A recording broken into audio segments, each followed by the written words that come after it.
আজকে আবার সেটাই আবার রিপিট করার জন্য চেষ্টা করছি, নিয়ে আসছি দুটো লেকচারে আমি আপলোড করছি, দেখো তো যাই গেছে কিনা তোমাদের কাছে। আচ্ছা, আমি যেহেতু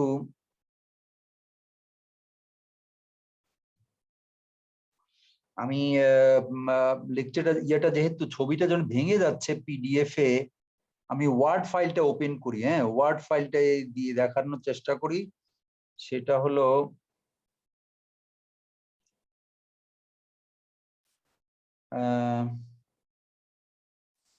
কোনো অসুবিধা নাই, ছবিগুলো ভাঙলো যে খুব একটা যে বেশি ভাঙছে তা না, এটা অসুবিধা হওয়ার কথা না, তারপরেও আচ্ছা আমরা শেয়ার করছি ওয়ার্ড ফাইল। দেখা যাচ্ছে কি, তোমাদের কি ওয়ার্ড ফাইলটা দেখা যাচ্ছে? যেটা আমি শেয়ার করলাম এটা কি দেখা যাচ্ছে? জি স্যার, দেখা যাচ্ছে। আচ্ছা, আমি এখানে যে লেকচারটা এখানে এই জন্য এটাকে বারবার রিপিট করছি যে এখান থেকে একটা কোশ্চেন থাকবে, 1.5 থাকবে, এবং এইগুলো তোমার শুধু লেকচারের জন্য লেকচার তা না, প্র্যাকটিক্যাল ডিজাইনের জন্যও, মাইক্রোওয়েভ সার্কিট ডিজাইনের জন্যও তোমার কাজে লাগবে। যদি তোমরা কেউ রিসার্চে কোনো মাইক্রোওয়েভ সার্কিট নিয়ে কাজ করো, সেগুলোর এইখানে এই বেসিক জিনিসগুলো তোমার কাজে লাগবে। সেই জন্যে এই লেকচারটা ইম্পর্টেন্ট, এবং ইয়ে করতে হবে, যেটাকে তোমরা চেষ্টা করবা যতদূর সম্ভব এটাকে হজম করার। আচ্ছা, আমি প্রথমে ইন্ট্রোডাকশনে গতকাল একটু বোধহয় বলে গেছিলাম, আবার একটু রিভিউ করে চলে যাচ্ছি তাড়াতাড়ি তোমাদের সুবিধার জন্য। আমাদের জেনারেলি একটা মাইক্রোওয়েভ লিঙ্কের এই হলো ছবি, একটু ছোট করে আনলাম সব পুরাটা আনার জন্য। দেখা যাচ্ছে নিশ্চয়ই, দেখা যাচ্ছে? হ্যালো, জি স্যার। আচ্ছা, এই ছবিতে খেয়াল করে দেখো যে বাম দিকে হলো ট্রান্সমিটার, এই মাঝখানের এই অ্যান্টেনার এই অংশ থেকে শুরু করে বাম দিকটা হচ্ছে ট্রান্সমিশন সেকশন, আবার ডান দিকের এই রিসিভার একটা বক্স আছে, তারপরে এই সব একটা অ্যান্টেনার একটা টাওয়ার আছে, এই এটা নিয়ে ডান দিকের এই অংশটা হচ্ছে রিসিভিং সেকশন। মাঝখানে এই একটা অ্যান্টেনা থেকে আরেকটা অ্যান্টেনায় সিগন্যাল যাচ্ছে থ্রু এয়ার। এই হচ্ছে কমপ্লিট মাইক্রোওয়েভ রিলে সিস্টেম অথবা মাইক্রোওয়েভ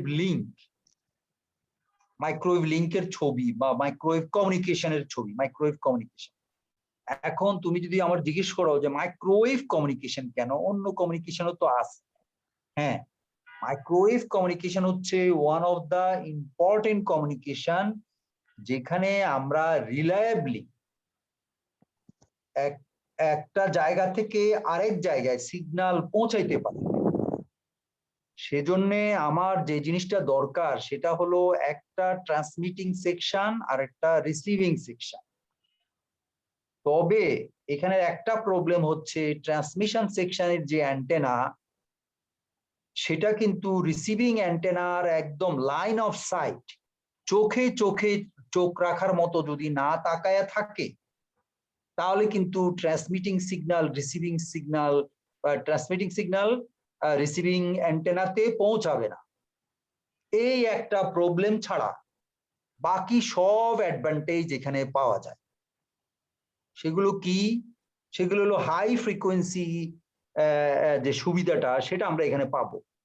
হাই ফ্রিকোয়েন্সি কেন? হাই ফ্রিকোয়েন্সি হচ্ছে নর্মালি দেখা যায় আউটপুট অফ ট্রান্সমিশন সেকশন যে ডিভাইসটা সেটা হচ্ছে অ্যান্টেনা। একদম শেষ যে যন্ত্রটা, শেষ যে ডিভাইসটা ট্রান্সমিশন সেকশনের, সেটা হলো অ্যান্টেনা। আবার রিসিভিং সেকশনের সবচেয়ে প্রথম যে ডিভাইসটা সেটাও কিন্তু অ্যান্টেনা। ফলে ওই ফ্রিকোয়েন্সি যদি হাই হয়, অ্যান্টেনার সাইজ ছোট হয়ে আসে। তাতে এই যে আমাদের মিডিয়াম ফ্রিকোয়েন্সি বা লো ফ্রিকোয়েন্সি, তারপরে আরেকটু হাই, আরেকটু ভেরি হাই, তারপরে মাইক্রোওয়েভ, তারপরে আবার সেটার পরে আবার আমরা চলে যাই মিলিমিটার ওয়েভ। মাইক্রোওয়েভের পরে একটা হচ্ছে মিলিমিটার ওয়েভ, মানে আরো উপরে। তারপরে চলে যায় অপটিক্যাল ফ্রিকোয়েন্সি ব্যান্ড। যত আমরা উপরে যাব তত আমাদের অ্যান্টেনা ছোট হয়ে আসবে, কিন্তু অ্যান্টেনা ছোট হলো, ডিভাইসের সাইজ বা স্ট্রাকচার ছোট হলো, সেটার দিক দিয়ে আমরা সুবিধা পাইলেও আরেকটার দিক দিয়ে আমরা সুবিধা পাই না। সেটা কি? সেটা হচ্ছে 1 নম্বর প্রবলেম তো বলেই গেলাম, লাইন অফ সাইট তোমার হতে হবে অ্যান্টেনা গুলো। 2 নম্বর সাইজ হচ্ছে সার্কিট ডিজাইন। যত হাই ফ্রিকোয়েন্সিতে চলে যাবা তত সার্কিট কমপ্লিকেটেড এবং very vulnerable to noise. Vulnerable to noise means নয়েজের দ্বারা যে কোনো সময় সে এফেক্টেড হতে পারে। সেইটাকে কেয়ারফুলি, হ্যাঁ, এক্সপার্টাইজ ডিজাইন দিয়ে যদি ওটাকে আমরা অ্যাভয়েড করি, তাহলে দেখা যাবে সবচেয়ে ভালো কমিউনিকেশন হচ্ছে হাই ফ্রিকোয়েন্সি।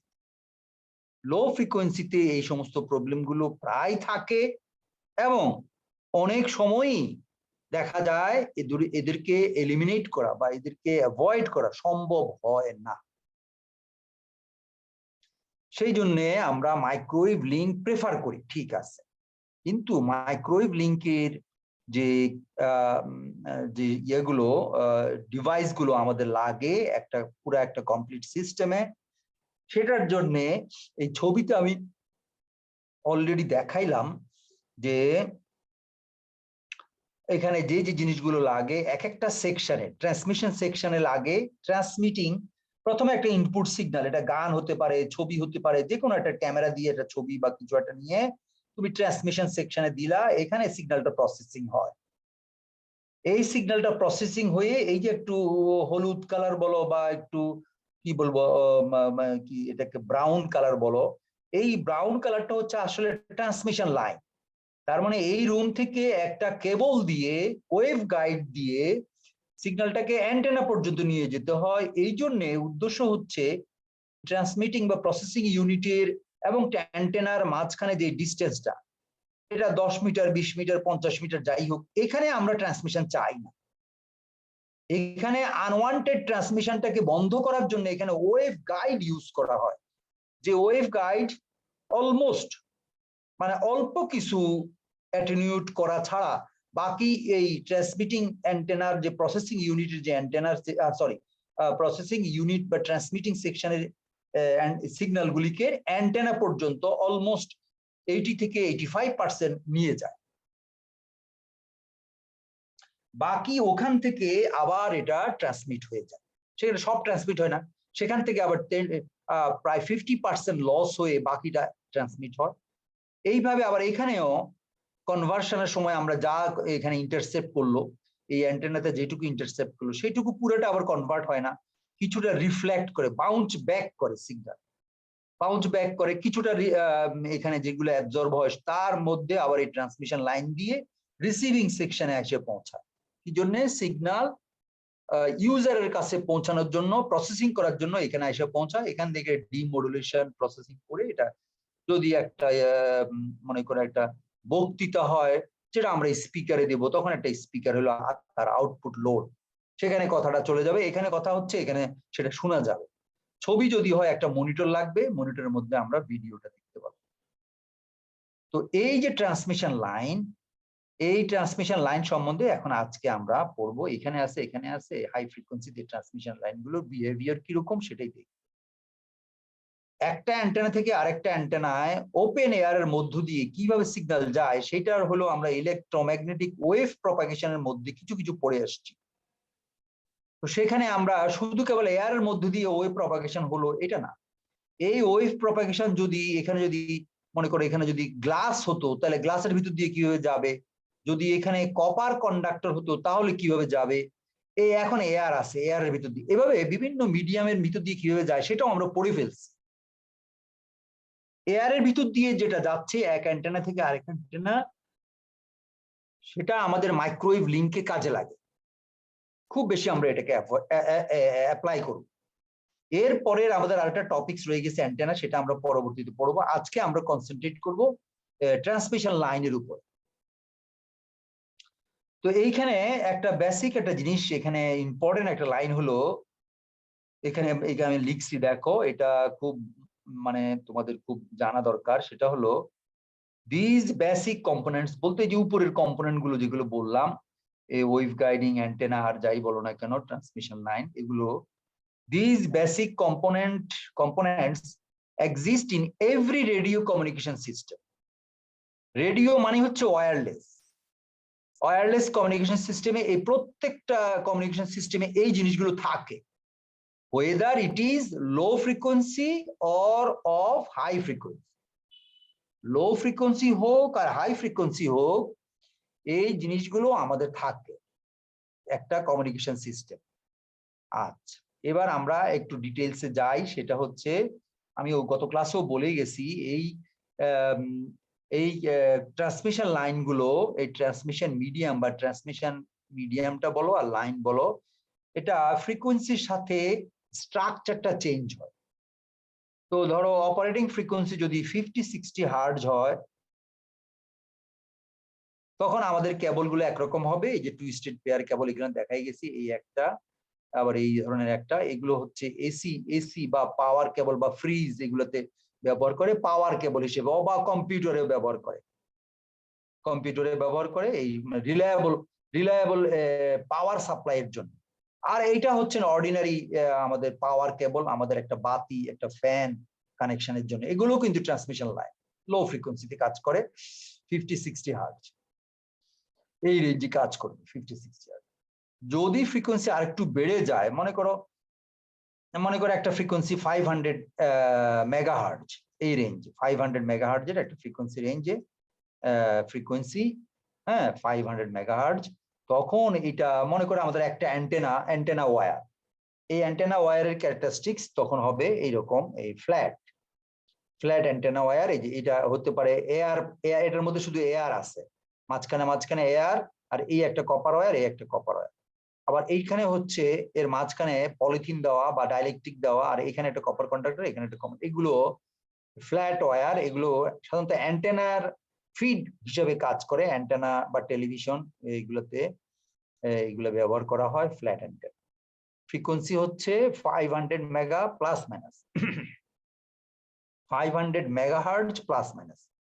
আচ্ছা, এরপরে যদি ফ্রিকোয়েন্সি 5 গিগার নিচে হয়, 500 এর উপরে, তখন আরো ভালো একটা কেবল সেটা আমরা ব্যবহার করি, আরো একটা ট্রান্সমিশন লাইন, সেটা হলো কোয়েক্সিয়াল কেবল।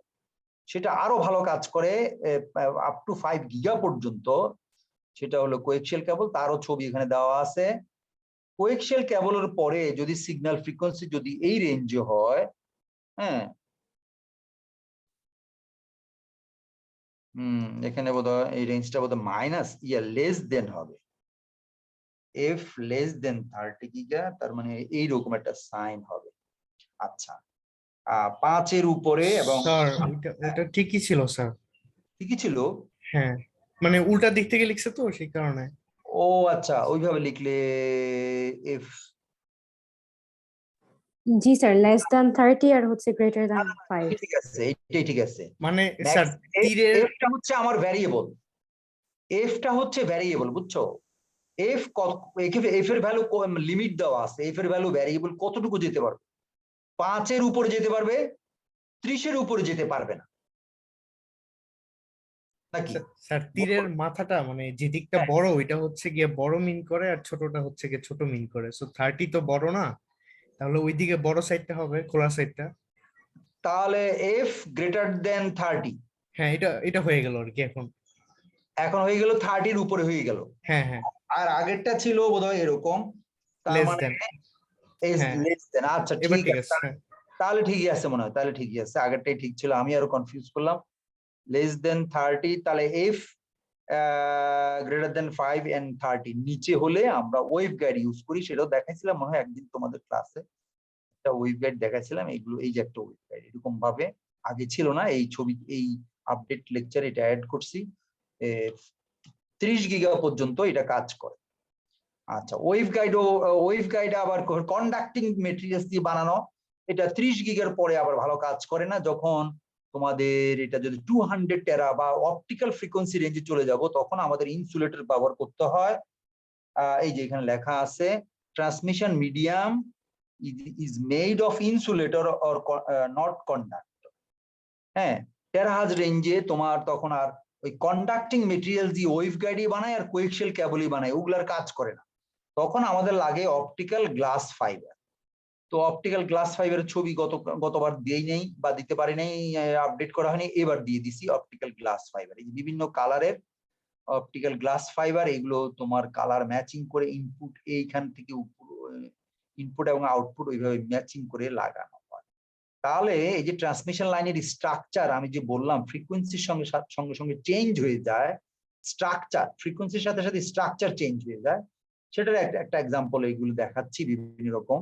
আবার তোমার যদি ডিভাইসটা যদি ছোট হয়, এই যে মাইক্রোওয়েভ সেমিকন্ডাক্টর ডিভাইস, যদি সেমিকন্ডাক্টর ডিভাইস যেগুলো ধরো high frequency transistor, microwave transistor, microwave diode, ওগুলোর সঙ্গে কানেকশনের জন্য তখন কিন্তু এই সমস্ত তার বা কোয়েক্সিয়াল কেবল অথবা এই সমস্ত ওয়েভ গাইড ইউজ করা হয় না। তখন আমরা ইউজ করি মাইক্রোস্ট্রিপ লাইন, মানে হলো নিচেও কিন্তু কপার প্লেট, উপরটাও কপার প্লেট। কিন্তু এই উপরেরটা যদিও দেখানো হচ্ছে এখানে অনেক বড় করে দেখানো হলো, কিন্তু আসলে এটা চিকন ছোট্ট, এটার মাথার মধ্যে আমরা প্লেনার ওয়েতে ডিপোজিট করে এই ট্রানজিস্টরের কালেক্টরকে লাগাই দেই অথবা বেসকে লাগাই দেই। মাইক্রোওয়েভ ডিভাইসের বেস অথবা কালেক্টরকে এই উপরটার সঙ্গে লাগানো হয়। তো এটা কিন্তু প্যারালাল প্লেট ক্যাপাসিটরের মতো কাজ করে। এই উপরে একটা প্লেট, নিচের একটা প্লেট, এই মাঝখানে এই যে মাঝখানে যে ডাইলেকট্রিক, এই মাঝখানে ডাইলেকট্রিক যে সিগন্যালটা ঘুরে ঘুরে ওটা কিন্তু আসলে ফাইনালি গিয়ে ওই ট্রানজিস্টরে ঢুকে। তো এটা হচ্ছে তোমার লো ফ্রিকোয়েন্সির জন্য। যখন আমরা ট্রান্সমিশন লাইন পড়বো, মাইক্রোস্ট্রিপ লাইন পড়বো, তখন ওর ডিটেলসটা পড়বো। আপাতত ধরে নাও যে এই যে উপরের যে কন্ডাক্টরটা, এই কন্ডাক্টরের সঙ্গে যদি তুমি কোনো ডিভাইস লাগাও, তখন সেটা এরকম ভাবে আমার ছোট ছোট ডিভাইসের সঙ্গে কাপলিং এর জন্য, সিগন্যাল আনা নেওয়ার জন্য কাজ করে। at frequencies 1 to 100 gigahertz range সেমিকন্ডাক্টরের জন্য এটা সাধারণত কাজ করে ভালো। এই হলো রেঞ্জ তার। আচ্ছা, signal is fed upper plate আছে, এখানে বলা আছে আপার প্লেট আমরা ফেড করে আছি গেল। এখন এই ট্রান্সমিশন লাইনকে সার্কিট এলিমেন্ট দিয়ে কিভাবে আমরা একটা সার্কিটে রিপ্রেজেন্ট করতে পারি। সার্কিট অফ ট্রান্সমিশন লাইন কিভাবে একটা সার্কিট এলিমেন্ট দিয়ে ট্রান্সমিশন লাইনকে যদি আমরা একটা ইকুইভ্যালেন্ট সার্কিট আঁকতে পারি, তখন কিন্তু এটা অ্যানালাইসিস করাটা আমাদের সুবিধা। তো সেই জন্য এই যে সার্কিট মডেলটা, এটা আমরা দেখব। আচ্ছা, এটা হলো তার একটা মডেল। ইনপুটে একটা জেনারেটর আছে, আউটপুটে একটা লোড আছে। হ্যাঁ, আউটপুটে একটা লোড আছে, মাঝখানে কোয়েক্সিয়াল কেবল, এটা ট্রান্সমিশন লাইন মনে করো, ট্রান্সমিশন লাইন হলো কোয়েক্সিয়াল কেবল। তো এটার এখন ইনপুটে আমরা ধরলাম যে আমরা এটার ভিজি দিলাম, আউটপুটে লোডে আমি একটা জেডএল লাগাইলাম, যার একটা আমি ভিএল পাবো। মনে করি ট্রান্সমিশন লাইনটা এল মিটার লম্বা এবং জেড অ্যাক্সিস দিয়ে সেটা দেখানো হলো, এবং আমরা এই ক্যারেক্টারিস্টিক্স এই কেবলটার ক্যারেক্টারিস্টিক্স ইম্পিডেন্স আমরা জানতে হবে, এর ইম্পিডেন্স কত এই কেবলটার, কোয়েক্সিয়াল কেবলের, সেটা আমরা বের করব ট্রান্সমিশন লাইন থিওরি দিয়ে। নরমালি এই সার্কিটটার পুরাটাকে আমরা যদি একবারে রিপ্রেজেন্ট করতে চাই, তখন আমাদের জন্য অসুবিধা হয়ে যায়। সেজন্য আমরা পার ইউনিট লেংথে parameter, electrical parameter, capacitance, inductance, resistance, এগুলো দিয়ে রিপ্রেজেন্ট করব। তো মনে করো এইরকম যে ট্রান্সমিশন লাইনটা, এর একটা সেকশন আমরা নিলাম ডেল জেড। সেই এটা একটা ডেল জেড একটা অংশ নিলাম। এই ডেল জেড অংশ নিয়ে আমরা এটাকে মনে করো এবার আমরা রিপ্রেজেন্ট করব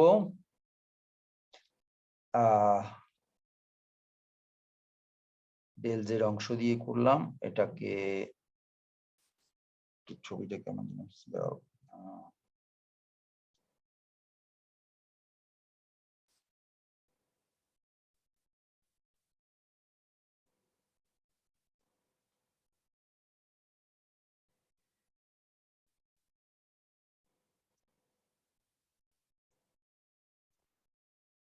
আচ্ছা তাহলে একটা সেকশন, একটা ডেল জেড একটা অংশকে যদি আমরা ইলেকট্রিক্যাল সার্কিট দিয়ে, সার্কিট প্যারামিটার দিয়ে, ডিস্ট্রিবিউটেড সার্কিট প্যারামিটার দিয়ে ডিফাইন করি, তাহলে আমরা এরকম ভাবে লিখতে পারবো।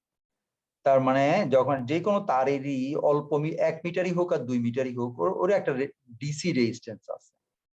তারপরে একটা তার ইন্ডাকটিভ বিহেভিয়ার করে, সেই জন্য তার সিরিজে একটা ইন্ডাকটেন্স লাগাইলাম, আর প্যারালালি যদিও মনে হয় দুইটা তার সেপারেটেড, এই মাঝখানে এবং বাইরের তার দুটো সেপারেটেড, এর মধ্যে ডাইলেকট্রিক দেওয়া, কোনো কারেন্ট ফ্লো হবে না, কিন্তু তারপরেও কিছু লিকেজ কারেন্ট আমরা কনসিডার করি, সেই জন্য এখানে একটা কন্ডাক্টেন্স বললাম, এবং সেটাকে রেজিস্ট্যান্স দিয়ে রিপ্রেজেন্ট করলাম। এরা একটা যেহেতু দুইটা তার প্যারালাল থাকে, ওদের মধ্যে একটা ক্যাপাসিট্যান্স তৈরি হবে, একটা ক্যাপাসিটর আমরা এই জন্য অ্যাড করলাম প্যারালাল। এখন এই সমস্ত সার্কিট ভোল্টেজ বা এই সার্কিট রিপ্রেজেন্টেশনের মধ্যে দেখো কারেন্ট এবং ভোল্টেজের এই পয়েন্টটাকে আমরা বললাম অ্যাট পয়েন্ট জেড, আর এইটাকে বললাম ডেল জেড দূরে আরো দুইটা পয়েন্ট আছে, সেই দুইটাকে কারেন্ট ভোল্টেজ রিপ্রেজেন্ট করলাম I V at Z plus del Z distance. এখন এই সার্কিটটার মধ্যে একটা কেভিএল এন্ড কেসিএল যদি ইউজ করি, কেভিএল কেসিএল ইউজ করলে আমরা এরকম একটা ইকুয়েশন পাই। 14.4 দিয়ে সেটা রিপ্রেজেন্ট করা হয়, এবং এটাকে আমরা বলি ভোল্টেজ লাইন, সরি, এটাকে আমরা কার্শফস ল ভোল্টেজ ইকুয়েশন বলবো। আর এরকম ভাবে কার্শফস ল ইউজ করে, কারেন্ট ল ইউজ করে আমরা যদি আরেকটা ইকুয়েশন ডেরাইভ করি ওই সার্কিটের জন্য, তাহলে এরকম ভাবে 14.18 এর মতো একটা কারেন্ট ল, এই যে একটা নিচে লেখা আছে ভোল্টেজ ল এবং কারেন্ট ল, এই দুটো লর দুটো ইকুয়েশন আমরা ডেরাইভ করতে পারি। এই যে কারেন্ট ল, ভোল্টেজ ল, এগুলো কিন্তু আসলে টাইম ডেরিভেটিভ ফর্মে আছে। কোথায় গেল এটা? টাইম ডেরিভেটিভ ফর্মেই তো ছিল এটা। আচ্ছা, এটা তো ছিল এখানে, এই যে ভোল্টেজ ফর্ম ছিল, এটা ছিল d by dt time derivative ফর্মে, এবং কারেন্টকে যদি আমরা করি তাহলে সেটা হলো এই যে ডি বাই ডিটি, সেটাকে যদি আমরা ইয়ে করি 14.4, এটাও কারেন্ট ডেরিভেটিভ। একটা হলো ডি বাই ডিটি আছে, ডি বাই ডিজেড আছে। তার মানে ইন টাইম ডোমেইন এই ইকুয়েশন গুলো হচ্ছে টাইম ডোমেইনে সেট করা। এখন ফেজর ফর্মে যদি আমরা এগুলোকে কনভার্ট করি, তাহলে টাইম ডেরিভেটিভ থেকে ফ্রিকোয়েন্সি ডোমেইনে আমরা চলে আসবো। টাইম ডোমেইন থেকে ফ্রিকোয়েন্সি ডোমেইন, যেখানে ওমেগা অ্যাঙ্গুলার ফ্রিকোয়েন্সি, যার ভিতরে আছে frequency involve, linear frequency involve, সেটা দিয়ে যদি আমরা ট্রান্সফার করি এই ভোল্টেজ ল কারেন্ট লকে, তখন আমরা এরকম ভাবে 7 এবং 8 দুটো ইকুয়েশন পাই, যেখানে টাইম ডেরিভেটিভ গুলো চলে গেছে, এবং পুরো ইকুয়েশনটা আমাদের এই একটা first order spatial differential equation, Z এর রেসপেক্টে একটা ফার্স্ট অর্ডার ডিফারেন্সিয়াল ইকুয়েশন আছে। এইবার এই কারেন্ট ল, ভোল্টেজ ল থেকে আমরা আবার ট্রান্সমিশন লাইন ইকুয়েশন বলে এটাকে স্কোয়ার করে, এখানে দেখো একদিকে কারেন্ট একদিকে ভোল্টেজ আছে, অথবা একদিকে ভোল্টেজ একদিকে কারেন্ট আছে, এটাকে ইউনিফর্ম করার জন্য আমরা এইভাবে একটা কায়দা করি করে। আচ্ছা, এখানে কি করা হলো? এটা হলো কম্পারিজন। আচ্ছা, কম্পারিজন করা হয়েছে, কম্পারিজন, আচ্ছা এটা পরে পড়ি আমরা, আপাতত আমরা এটা কারেন্ট ল ভোল্টেজ ল চলে যাই।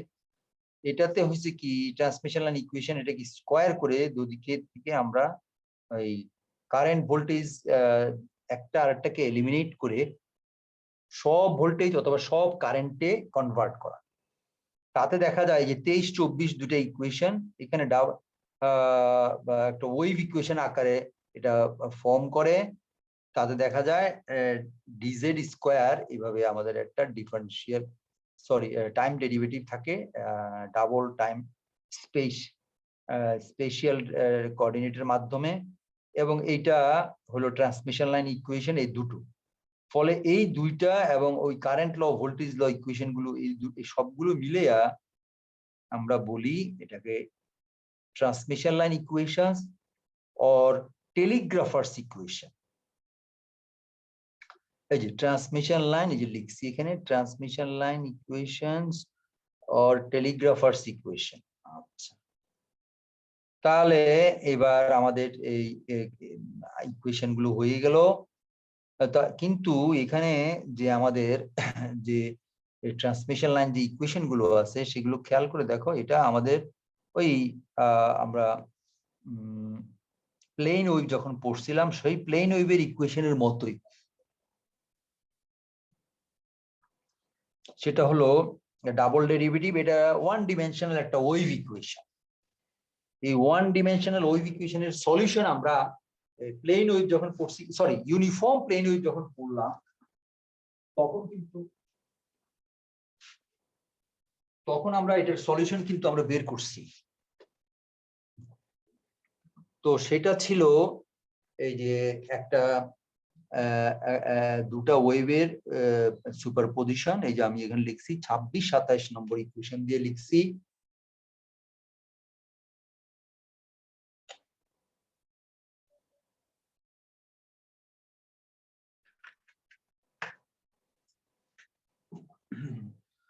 এই ইকুয়েশন গুলোর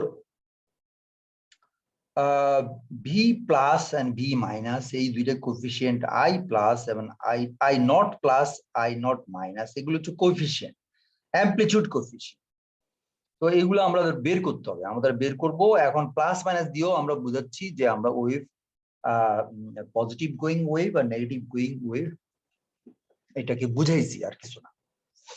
তো এগুলো তোমরা আগেও দেখছো, একই রকম সলিউশন আসছে। এটাকে আমরা এবার এই ফেজর ফর্মে এগুলোকে প্রকাশ করি যদি, তাহলে এখন এখানে আসছে আমরা একটা ক্যারেক্টারিস্টিক্স ইম্পিডেন্স বের করব এমন একটা লাইনের, যে লাইনটাকে আমরা ধরবো যে ওখানে কোনো রিফ্লেকশন নাই। যেমন এই সলিউশনের মধ্যে আমাদের এইটুকু, একটা হলো ইনসিডেন্ট ওয়েভ আর একটা হলো রিফ্লেক্টেড ওয়েভ। এটা হচ্ছে রিফ্লেক্টেড ওয়েভ। তো আমরা এমন একটা, এর অর্থ হচ্ছে যে আমার লোডের যখন ম্যাচিং হয় না, লোডে যখন ম্যাচিং ইম্পিডেন্স লাগানো হয় না, তখন কিন্তু এই এই এই এই রিফ্লেকশনটা আসে। যেমন এই যে এখানে ভিএল, এখানে হলো ভিজি। ভিজি হলো আমরা সেন্ড করছি, পৌঁছাচ্ছে ভিএল। এখন ভিএল যে পাবো, যার অ্যাক্রসে পাবো সেটা হলো জেড এল, লোড ইম্পিডেন্স জেড এল। এই জেড এল আর এখানকার জেড ইন যদি ম্যাচিং না হয়, তাহলে কিন্তু সিগন্যাল ব্যাক করবে, এই উল্টা প্রপাগেট করবে। সেটাই আমরা বলি রিফ্লেকশন বা রিফ্লেক্টেড ওয়েভ। তাহলে যখন আমরা একটা সলিউশনের মধ্যে ধরলাম যে আমার এই সলিউশনে কোনো রিফ্লেকশন নাই, এর ইন আদার ওয়ার্ডস এর আরেকটা মিনিং হলো যে আমার লোডে আমি ট্রান্সমিশন লাইনে যে ইম্পিডেন্স, সেই ইম্পিডেন্সের সমান ম্যাচিং করে একটা লোড লাগাইছি, এবং সেটাকে আমরা বলবো ম্যাচড কন্ডিশন।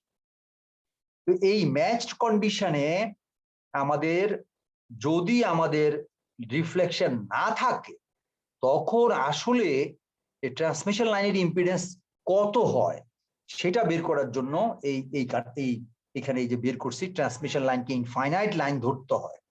ইনফাইনাইট লাইন যদি ধরি, তখন ধরে নেওয়া হয় যে ইনফাইনাইট লাইনে শুধু কেবল ইনসিডেন্ট ওয়েভ যাবেই, যেতেই থাকবে, কোনো ওখানে এসে ব্লক হবে না, রিফ্লেকশন হবে না, ব্যাক করারও তার উপায় নেই। ফলে ইনফাইনাইট লাইন ধরতে হয় আমাদের থিওরিটিক্যালি। ধরলে পরে ইকুয়েশন গুলো সলিউশন কিন্তু এরকম ভাবে আসে, যাতে আমাদের বাম দিকে হবে জিরো, কিন্তু ডান দিকের সেকেন্ড টার্মটা কিন্তু সেটা অবে করে না, বলেই আমরা তখন এটাকে ইচ্ছাকৃতভাবে বাদ দিয়ে দিই। তো বাদ দিয়ে ইনফাইনাইট লাইনের জন্য শুধু প্রথম দুইটা অংশ রাখি, এবং ইনফাইনাইট লাইনের এই ভি এবং আই কে এইভাবে যদি লেখা হয়, তখন যে ভোল্টেজ যে লটা ছিল আমাদের একটু আগে বের করছি, টাইম ইন্ডিপেন্ডেন্ট ভোল্টেজ ল, সেখানে যদি বসাও তখন কিন্তু একটা সলিউশন এরকম আসে, ভি নট প্লাস বা I naught plus equal to Z naught. এই জেড নট হচ্ছে আমরা ডিফাইন করি যখন অ্যামপ্লিটিউড দুটো রেশিও ভি নট প্লাস আর আই নট প্লাস হয়, তখন আমরা এটাকে বলবো ক্যারেক্টারিস্টিক্স ইম্পিডেন্স জেড নট। এবং এটাকে যদি আমরা এইভাবে প্রকাশ করি সার্কিট প্যারামিটার দিয়ে আর এল সি জি দিয়ে প্রকাশ করা যায়। এই ক্যারেক্টারিস্টিক্স ইম্পিডেন্স বের করা মানে হলো ট্রান্সমিশন লাইনের ইম্পিডেন্সটা, এই ট্রান্সমিশন লাইনের ইম্পিডেন্সটা আমার এই জেড এল এর সঙ্গে ম্যাচিং করা আছে, যেখান থেকে কোনো রিফ্লেকশন আসবে না। তো সেইটা যদি জানি, তার মানে কি আমার এই জেড ইনটা ট্রান্সমিশন লাইনের জেড ইনটা কত দিতে হবে, সেটা দিতে হবে আমার ওই জেড নট এর সমান।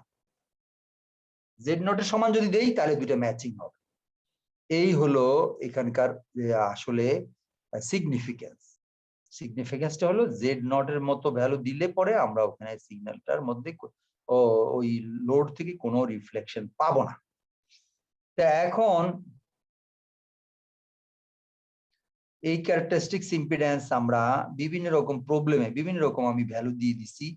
এই ভ্যালু দিয়ে এগুলো বের করার জন্য এই যে কতগুলো কমপ্লেক্স টাইপের ক্যালকুলেশন, সেখান থেকে বিভিন্ন উপায়ে বের করা যায়।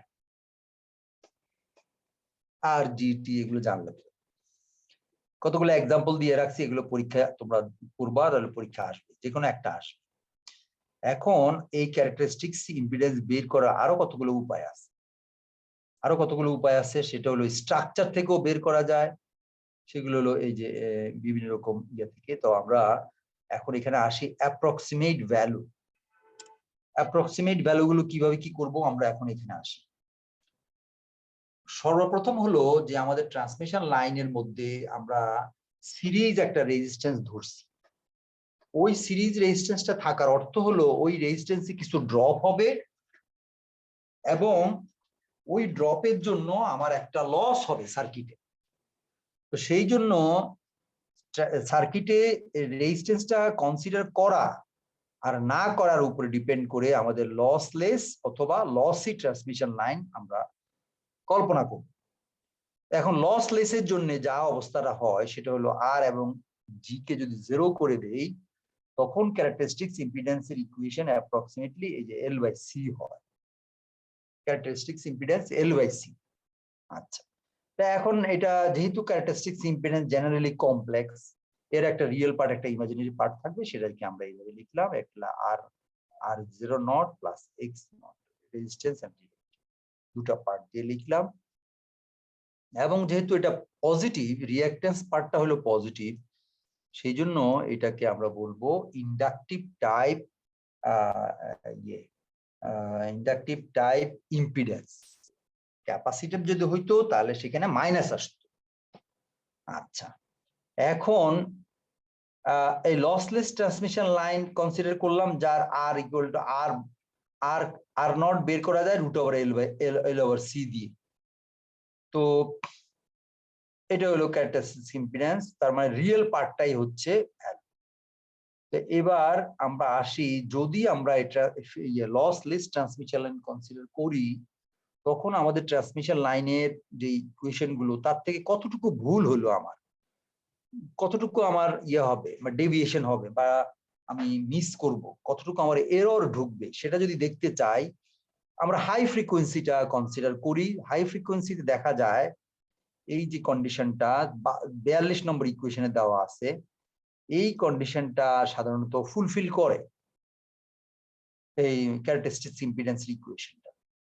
সেটা যদি ফুলফিল করে তাহলে আমাদের ইকুয়েশনটার মধ্যে একটু যদি আমরা রিয়েল এবং ইমাজিনারি ভাঙাই, তখন আর নট আসে এইরকম, এবং এটাকে যদি অ্যাপ্রক্সিমেট করি ওই আগের ইকুয়েশন গুলো দিয়ে, তখন এটা আসে L/C। তাহলে দেখো আমি একটু আগে এখানে বললাম যদি আর নট কে লসলেস এর বেলায় আর নট কে 0 করি, জি কে 0 কন্ডাক্টেন্সটাকে 0 করি, তাহলে আমাদের লসলেস লাইন পাবো। সেই লসলেস লাইনের যে ক্যারেক্টারিস্টিক্স ইম্পিডেন্স L/C, সেটাই হাই ফ্রিকোয়েন্সির L/C এর সমান, এবং এটা আমরা এখানে প্রমাণ করে দেখাইছি যে L/C এর সমান। তাহলে লসলেস কনসিডার করা আর high frequency transmission line consider করা একই কথা।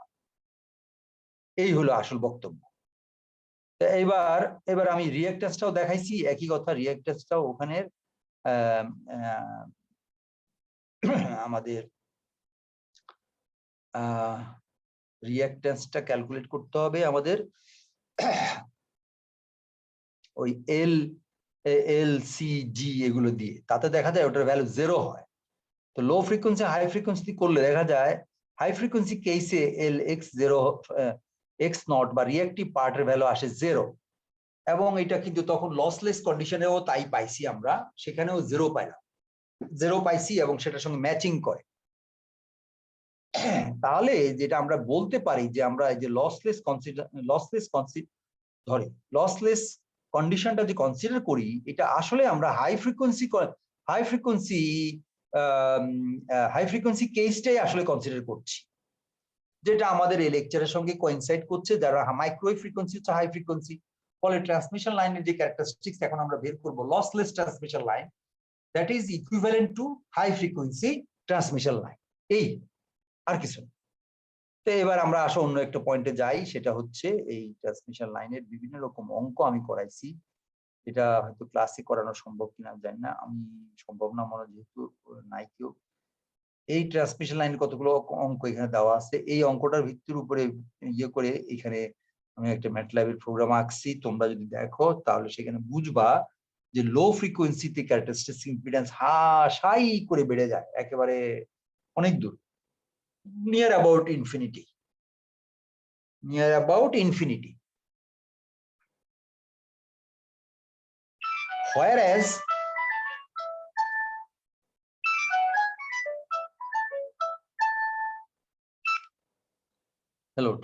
হ্যালো, হ্যাঁ বলো।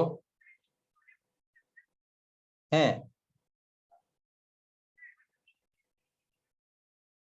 হ্যাঁ আমি থাকবো ইনশাল্লাহ। আসো আসো।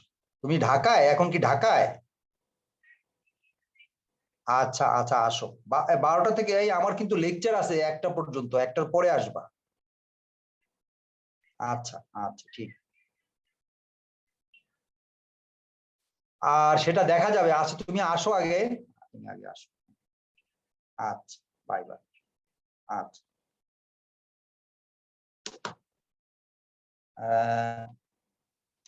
তোমরা যারা এখানে আমার ক্লাসে আজকে মেয়ে কয়জন আছো আমি জানি না, কয়জন আছো মেয়ে? 2-4-5 জন তো আসো মনে হয় নাকি? হ্যালো, জি স্যার। তোমরা 2-4-5 জন আসো তো নাকি? জি স্যার আছি। তোমাদের এক বড় আপু আজ থেকে 2 বছর আগে পাশ করে গিয়ে আর্মিতে জয়েন করছে।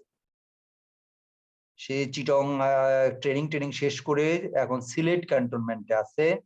আজকে ঢাকায় আসছে, কালকে আসবে ডিপার্টমেন্টে। আমি তাকে মাঝে মাঝে অবাক হয়ে যাই, এই কেমনে আর্মিতে ঢুকলো। রাইফেল একটা উঠানোর শক্তিও তার আমি দেখি নাই আমার, মানে যখন সে আমাদের ডিপার্টমেন্টে ছিল। এত পাতলা পাতলা, এই মানে গায়ে কোনো মাংস টাংস আছে বলে আমার মনে হয় না। এই মেয়ে এখন যেই রকম ইয়ে মানে স্ট্রং হয়ে গেছে এই গত 2 বছর ট্রেনিং করে, আমার মনে হয় মোহাম্মদ আলীর মেয়েও বোধহয় পারবে না। মোহাম্মদ আলীর মেয়েকে দেখছো? Mohammad Ali boxing king Mohammad Ali, American. দেখছো সে রেসলিং খেলে, ইয়েতে অলিম্পিকে গোল্ড মেডেলিস্ট। এই রেসলিং বলে টার্কিশ রেসলিং খেলে অলিম্পিকে সে, মোহাম্মদ আলীর মেয়ে, সে গোল্ড মেডেলিস্ট। তো তার শরীরের কনস্ট্রাকশন তোমরা দেখলে অবাক হয়ে যাবা। ঠিকই সে বাপের নাম রাখছে, ভেরি হ্যান্ডসাম, ভেরি স্ট্রং। তো আমি এই যে এখন ওই ফোন দিল, আর্মি আসবে কালকে, তোমাদের যারা দেখতে চাও সে আর্মি মেয়েটা আমার ল্যাবে থাকলে পরে আমি বলতাম, এই তোমার হাতটা তো ভেঙে যাবে, তুমি আমার যন্ত্রপাতি যে উঠাচ্ছ, আমার যন্ত্রটা ভেঙে, তোমার হাত ভেঙে যদি মাটিতে পড়ে যায়, আমার এই যে 10 লাখ টাকার যন্ত্রটা নষ্ট হয়ে যাবে। এত দুর্বল ছিল সে, হ্যাংলা পাতলা একটা মেয়ে। তো তোমরাও কি আর্মিতে জয়েন করার ইচ্ছা আছে নাকি কারো?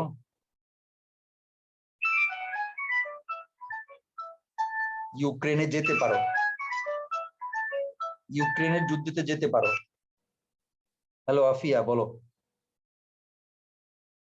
হ্যাঁ বলছিলাম, বলো। আমি অনলাইন জুমের ক্লাসে এখন। হ্যাঁ, একটার পরে ফোন দিও। কি ইউক্রেনের যুদ্ধে যাবে না ট্রেনিং লাগবে আগে তারপরে যাবা? আচ্ছা ঠিক আছে। কোথায় আসলাম? এখানে এই যে ক্যারেক্টারিস্টিক্স ইম্পিডেন্স বের করা হচ্ছে, এটা একটা অ্যান্টেনা ওয়্যারের ট্রান্সমিশন লাইন বের করা হচ্ছে। Antenna wire, flat antenna wire, যে এইগুলো, এই অ্যান্টেনা ফ্ল্যাট ওয়্যার গুলো তোমার হলো এই যে লাইনটা, এই না এখন আসে নাই কোথায়, এই যে অ্যান্টেনা ফ্ল্যাট ওয়্যার। এটা হলো ওই যে ছাদের উপর থেকে অ্যান্টেনার সঙ্গে আমাদের টেলিভিশন কানেকশন দেয় সেই অ্যান্টেনা কেবল। তো তার বিভিন্ন রকম এই ক্যাপাসিটেন্স, ইন্ডাকটেন্স পার ইউনিট লেংথে, এই ডেটাগুলো জোগাড় করছি আমি, জোগাড় করে এখানে বসাইয়া এই করছি, ক্যালকুলেট করছি তার ক্যারেক্টারিস্টিক্স ইম্পিডেন্স, এবং সেটা প্লট করছি ম্যাট ল্যাবে প্লট করে তার গ্রাফটা তোমাদের দেখালাম। এই হলো তার গ্রাফ। একটু ছোট করি তাহলে হয়তো ভালো দেখতে পাবে। এই হলো তার ক্যারেক্টারিস্টিক্স কার্ভ অ্যান্টেনা ওয়্যারের। হ্যাঁ, antenna feed line, feed cable. খেয়াল করে দেখো লো ফ্রিকোয়েন্সিতে কিন্তু সাই করে বেড়ে যাচ্ছে, ইম্পিডেন্স কিন্তু সমানে বেড়ে যাচ্ছে, 500, 600, 1000 একেবারে ইনফিনিটি। কিন্তু একটা ফ্রিকোয়েন্সির পরে দেখো 2 গিগা 4 গিগার পরে আস্তে আস্তে কিন্তু সে কনস্ট্যান্ট হয়ে যাচ্ছে, এবং সেটা নিয়ার অ্যাবাউট 300 ওহমস। এই জন্য আমরা বলি অ্যান্টেনা লাইনগুলোর, এই ফ্ল্যাট অ্যান্টেনা কেবলগুলোর ক্যারেক্টারিস্টিক্স ইম্পিডেন্স হচ্ছে 300 ওহমস। এইভাবে আমরা বের করি। আরো কতগুলো উপায় আছে, এটা হলো এলসিজি দিয়ে একেবারে তোমার ইয়ে থেকে। আর এছাড়াও আরো অনেকগুলো উপায় আছে ক্যারেক্টারিস্টিক্স ইম্পিডেন্স বের করার। এই অ্যাপ্রক্সিমেট ফর্মুলা এটা দিয়েও বের করা যায়, সেটাও বের করছি, সেটা দিয়ে বের করে দেখাইছি আমরা। এই দেখো 300 ± 3 হতে পারে, একেবারেই 300 হয় তা না, কোনটা একটু কম কোনটা একটু বেশি। 301 হতে পারে, 2 হতে পারে, 3 হতে পারে। আবার কোয়েক্সিয়াল কেবলেরও এই তোমার ইন্ডাকটেন্স, ক্যাপাসিটেন্স এগুলো দিয়ে, এই যে হেনরি হলো ইন্ডাকটেন্স, ক্যাপাসিটেন্স, এই সমস্ত ভ্যালু দিয়ে ওই যে L/C এই ইকুয়েশন, অ্যাপ্রক্সিমেট ইকুয়েশন যদি ইউজ করো, তাহলে কোয়েক্সিয়াল লাইন যেগুলো বেশ পপুলার, RG58, এই যে RG58 কোয়েক্সিয়াল কেবল, RG59 তোমার ডিশ কেবলে ব্যবহার করে, ডিশ কেবলে, আর RG58 ইউজ করে অ্যান্টেনাতে। এগুলোর ইম্পিডেন্স বের করছে এই যে 50 ওহমস, 50 ওহমস ±3, 75 ওহমস ±3। এগুলো খুব মনে রাখবা, দুই একটা জিজ্ঞেস করতে পারে ভাইবাতে, যদি তোমরা কোনো ওই যে গ্রামীণ ট্রামীণ এই সমস্ত সার্ভিসে যাও, তারা হঠাৎ করে জিজ্ঞেস করবে যে RG58 এর ক্যারেক্টারিস্টিক্স ইম্পিডেন্স কত। এগুলো খুব পপুলার, এগুলো মনে রাখবা। তো এই গেল। আর এটাও তাই, এটাও পপুলার, এটা অ্যান্টেনা ওয়্যার, এটা 300 ওহমস। তো এটা হলো এল এবং সি থেকে আমরা বের করতে পারি, এই হলো তার একটা ফর্মুলা। এছাড়াও আরেকটা উপায় আছে ক্যারেক্টারিস্টিক্স ইম্পিডেন্স বের করার, আরো কতগুলো ফর্মুলা আছে। সেটা হলো তোমার তারের ডায়ামিটার দিয়ে।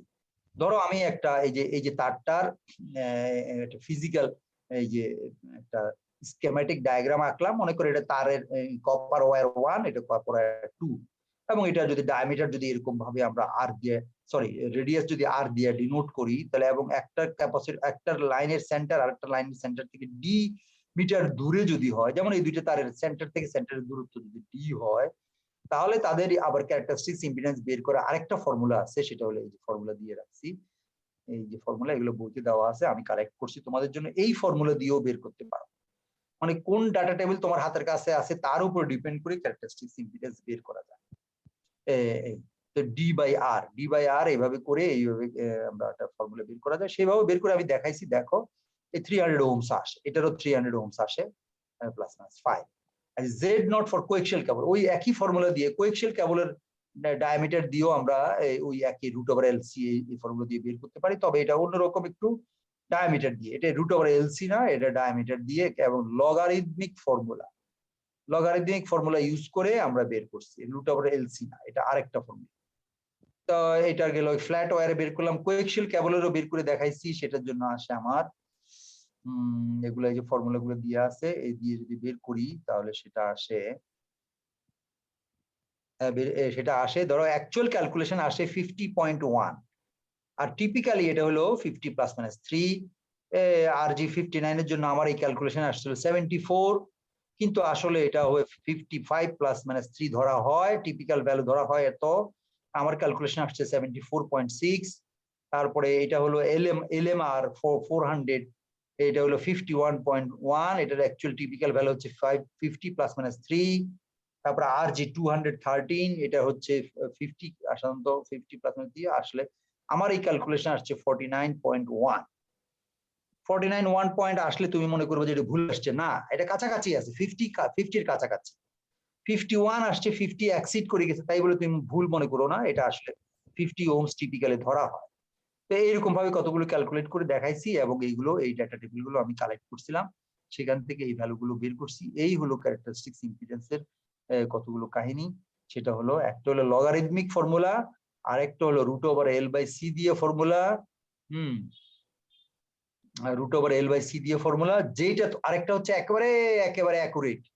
একেবারে অ্যাকুরেট হচ্ছে এই যে এটা, এই যে এটা তো এইগুলো কাটা গেল, এটা না,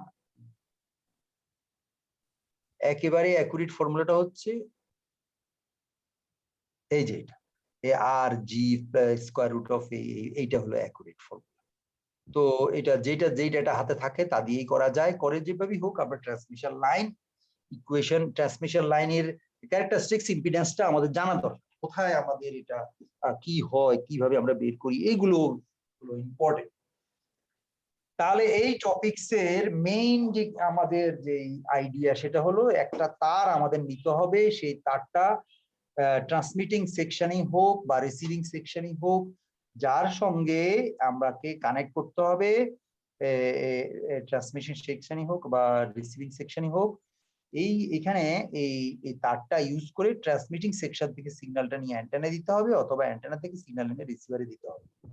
যদি অ্যান্টেনা হয় তাহলে এটা হলো 50 ওহমস এর একটা কেবল ইউজ করতে হবে। যদি আমরা মানে এই অ্যান্টেনা থেকে সিগন্যাল এনে ডিশ কেবলের মাধ্যমে এখানেও বেরোবে, এখানে ডিশ কেবল হয়ে লাইন হয়ে চলে গেল মানুষের বাসায়, তখন কিন্তু RG59 ইউজ করতে হবে। তো এই যে ক্যারেক্টারিস্টিক্স ইম্পিডেন্স এই জন্যই শেখানো হয় যে কোন অ্যাপ্লিকেশনে কোনটা লাগবে, এইটা স্ট্যান্ডার্ড টেবিল অলরেডি কোম্পানিওয়ালারা বানাইয়া টেবিল দিয়ে রাখছে স্পেসিফিকেশন, তুমি ওখান থেকে নিয়ে চুজ করবা আমার কোন তারটা দরকার। যেই তারগুলো বেশি ব্যবহৃত হয় সেগুলো অলরেডি বাজারে কমার্শিয়ালি অ্যাভেলেবল, কিন্তু যেগুলো হয়তো একটু একটু রিসার্চের জন্য লাগবে, একটু আনকমন, যেগুলো টিপিক্যালি বাজারে পাওয়া যায় না, সেগুলোর জন্য অর্ডার দিতে হবে। অর্ডার দিলে তারা ওইভাবে বানায় দিবে। তার মানে ওই বানানোর জন্য ওই যে ফর্মুলা গুলো ইউজ করলাম আমরা, হয় তারের ডায়ামিটার চেঞ্জ করতে হবে, অথবা তারের মাঝখানে যে গ্যাপ, কোয়েক্সিয়াল কেবল যদি হয় তাহলে ওই গ্যাপের ডিসটেন্স আমাদেরকে অ্যাডজাস্ট করতে হবে। তাহলে আমরা যে কোনো ধরনের ক্যারেক্টারিস্টিক্স ইম্পিডেন্সের তার বা কেবল বা ট্রান্সমিশন লাইন বানাইতে পারবো। তাহলে এটা হলো আমার এই লেকচারটা, এটা হচ্ছে তোমার পিডিএফ দিছি অলরেডি তোমাকে। এটা হচ্ছে আমার ওয়ার্ড ফাইল, হ্যাঁ, ওয়ার্ড ফাইলটা। তাহলে এই ওয়ার্ড ফাইলটা কি যদি আমি আপলোড করি তাহলে ঠিক মতো যাবে কিনা আমি জানি না, হয়তো দেখা গেল তোমাদের টার্মিনালে যাওয়ার পরে এটা হয়তো ছবি সব উল্টাপাল্টা হয়ে গেছে কিনা, হইতেও পারে। তাহলে কি আপলোড করে দিব যেটা, আর পিডিএফটা করে দিছি, একটু হয়তো হালকা দুই একটা ছবি আমার মনে হয় তোমার আছে, মানে কি বলে একটু বিদঘুটে আছে, আর বাকিগুলো কিন্তু খুব একটা নষ্ট হয় নাই। আর যদি তোমাদের মনে করো যে সে ওয়ার্ড ফাইলটা দিলে হয়তোবা আমি দেখতে যাচ্ছি যায় কিনা, দেখো তো লেকচার 14, হ্যাঁ ওয়ার্ড ফাইল দেখো তো যায় কিনা, আমি তো জানি না, এটা তোমাদের দিচ্ছি। আর একটা কই গেল লেকচারটা,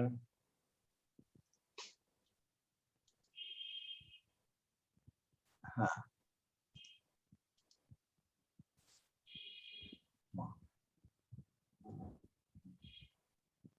রিপ্লেস আসলে কেন? আচ্ছা তাহলে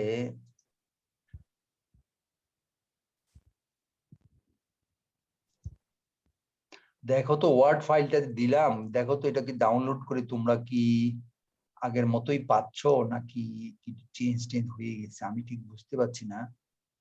এটা হতে পারে, এটা হতে পারে, কারণ ওয়ার্ড ফাইল সাধারণত ঠিক নাও থাকতে পারে, কারণ আমার ভার্সন তোমার ভার্সনের সঙ্গে হয়তো মিলবে না।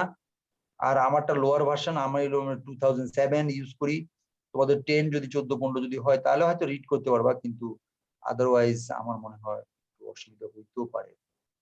তোমাদের কাছে কি গেছে ওয়ার্ড ফাইলটা?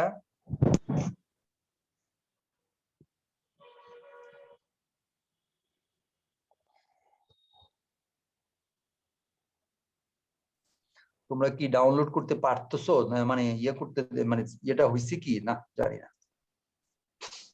আচ্ছা, এবার আরেকটা ছোট্ট লেকচার, মানে এটারই একটা ছোট্ট একটা অংশ, সেটা আমরা কন্টিনিউ করি, অল্প একটু অংশ এই লেকচারের সঙ্গে খুব খুব বেশি ভাগে জড়িত, সেই জন্য এটা বলে দিতে বাধ্য হচ্ছি যে এই অংশটাও লাগবে তোমার। সেটা হলো যে হ্যাঁ, এখন কি তোমরা কি ওইটা কি আপলোড যে করলাম ওয়ার্ড ফাইলটা, এটা কি তোমরা ডাউনলোড করছো? এখনো করতে পারো নাই না? আচ্ছা, তাহলে আমি পরবর্তী লেকচার এটা আমি এটাকে শেয়ার করছি তোমাদের সঙ্গে, দেখো তো এটা দেখা যাচ্ছে কিনা। জি দেখা স্যার, যাচ্ছে? দেখা যাচ্ছে। জি আচ্ছা, স্যার। আমি তো ওখানে তোমাদের যে একটা গত মানে আগের লেকচারে যে সলিউশনটা দিয়েছিলাম, যে সলিউশনটা সেটা তো ছিল তোমাদের এই যে সলিউশনটা প্লাস মাইনাস একটা জেনারেল সলিউশন দিয়ে একটা ট্রান্সমিশন লাইন পর্যন্ত গেছি। তো সেই সলিউশনের মধ্যে দেখো সেখানে ছিল এই যে 26-27 ইকুয়েশনে দেওয়া আছে। না এটা না, মনে না, এটা না, কই গেল সেটা? হ্যাঁ এটাই তো মনে হয় নাকি, কারেন্ট ভোল্টেজ জেনারেল সলিউশন, এটাই মনে হয় না? The general solution of voltage, হ্যাঁ এটাই মনে হয় নাকি? যে গামা এখানে একটা জেড রয়ে গেছে কেন? এখানে একটা জেড রয়ে গেছে, এটা জেডটা আসলো না কেন বুঝলাম না। এখানে দেখো এটার সঙ্গে জেড আছে, এটার সঙ্গে জেড আছে, এটার সঙ্গে জেড নাই, এই জন্য তো একটু কনফিউশনে পড়ে গেলাম ব্যাপারটা। এই জেডটা কি আমার ওয়ার্ড ফাইলে কি আছে কিনা? তুমি ওয়ার্ড ফাইলটা কি ডাউনলোড করছো? ওয়ার্ড ফাইলটি যে পাঠাইছিলাম ওটা গেছে তোমাদের কাছে? জি স্যার, আসছে স্যার। কিন্তু জি ওটা স্যার, কি কাস্টমার আছে। ভেঙে গেছে নাকি? ঠিক আছে দেখো তো, ছবি টবি ভেঙে গেছে কিনা, না কি উল্টাপাল্টা কিছু হয়েছে কিনা বলতে পারি না। আচ্ছা, এখানে জেড তো থাকার কথা, ওখানে সলিউশনের মধ্যে জেড নাই কেন? এখানে তো জেড আছে দেখা যায়, ওয়ার্ড ফাইলে জেড আছে না? হ্যালো, ওয়ার্ড ফাইলে কি জেড আছে?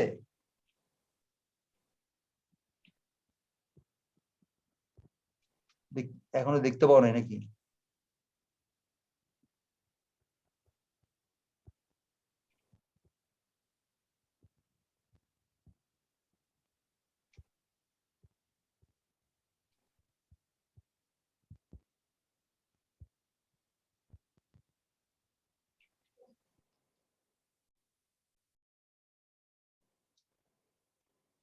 আচ্ছা আছে স্যার, তাহলে আছে স্যার। জেড হ্যাঁ, আছে। জেড আছে স্যার। কিন্তু 14.26। হ্যাঁ কিন্তু ইয়ে ইয়ে করলে পিডিএফ করলে ওটা চলে যাবে, ব্যাপারটা কি কি গন্ডগোল হলো? এইগুলো অনেক উল্টাপাল্টা হয়ে যাচ্ছে, কিছু বুঝতেছি না। আচ্ছা দেখি, আবার আমরা এখন চলে আসলাম ওই আরেকটা লেকচারে, সেটা তো এটা এখন এটা ছেড়ে দেই, এটা তো আর দেখা দরকার নাই। আমরা যেটা ওপেন করছিলাম সেটা কি, তো শেয়ারের মধ্যেই তো আছি মনে হয় নাকি? দেখা যাচ্ছে? দেখা যাচ্ছে? জি স্যার, দেখতে পাচ্ছি। হ্যাঁ, তাহলে এখানে যে জেনারেল সলিউশন গুলো আছে, এই যে এখানে একটা জেড আছে কিন্তু ধরে নাও, এটা কিভাবে যেন বাদ পড়ে গেছে, আমি পিডিএফ করার পরে বুঝতে পারছি না। তো এই সলিউশনটার মধ্যে এখন আমরা জেড নট বের করছি আমরা ইনফাইনাইট ধরে জেড নট মানে ক্যারেক্টারিস্টিক্স ইম্পিডেন্স বের করছি। এখন আমরা জেনারেল একটা সলিউশন বের করব, জেনারেল সলিউশন। সেই জেনারেল সলিউশনের জন্য এই যে voltage and current wave in transmission. তো এখন এটা যদি বের করতে হয়,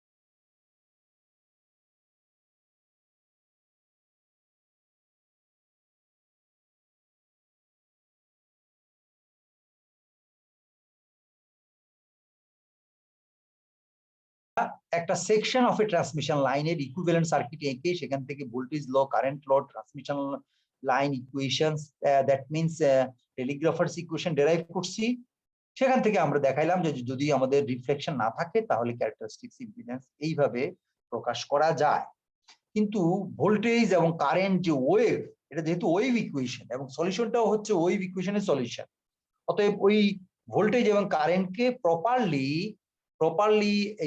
এক্সপ্রেস করা হয় না, কারণ ওখানে V naught plus, V naught minus বা আই নট প্লাস বা আই নট মাইনাস এই সমস্ত যে অ্যামপ্লিটিউড কোএফিসিয়েন্ট গুলো আছে সেগুলোর ভ্যালু কিন্তু আননোন।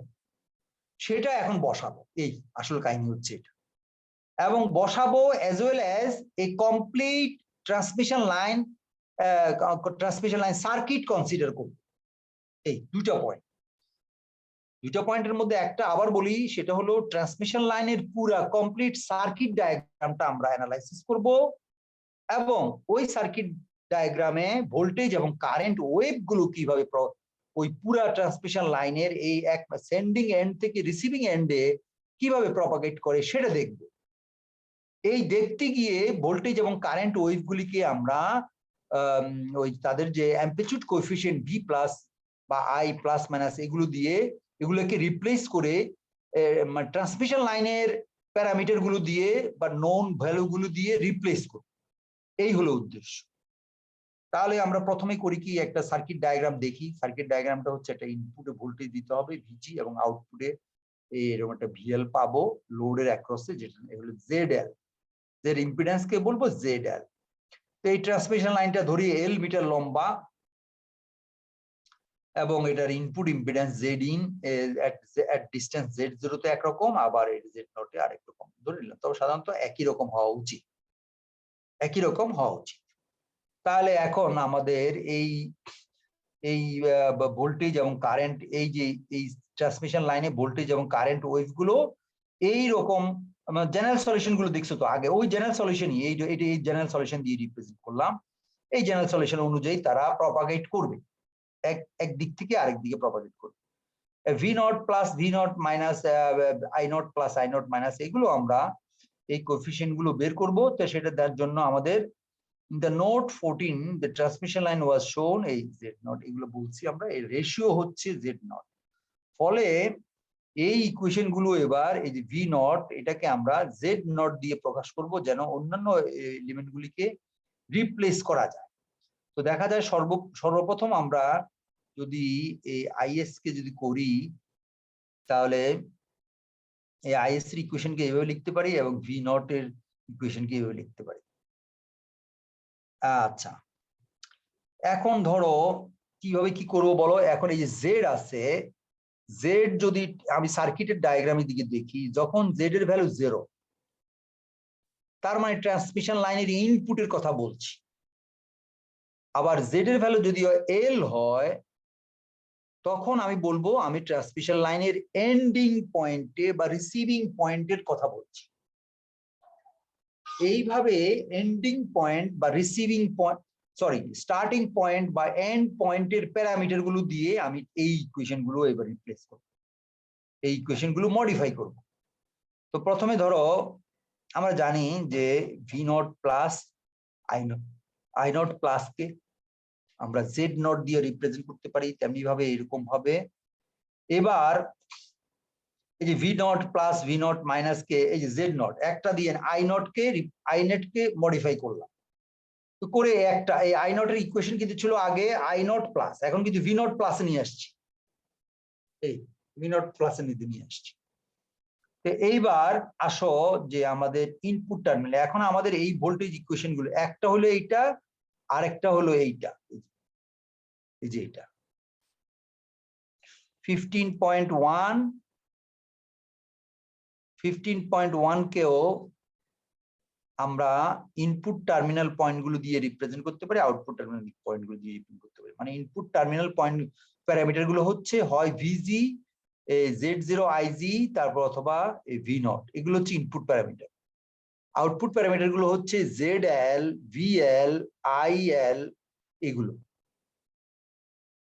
এবং Z0 G এটা হচ্ছে লোড এটা হলো জেড নট জি হচ্ছে সোর্সের ইম্পিডেন্স, ইন্টারনাল ইম্পিডেন্স, আর জেড এল এটা হচ্ছে output impedance are the output terminal. ফলে এবার ভোল্টেজ এবং কারেন্ট ইকুয়েশন গুলিকে, মানে এই ইকুয়েশন দুইটা কি, এই যে 15 এবং 16, এই 15 এবং 16 নম্বর ইকুয়েশন গুলিকে আমরা,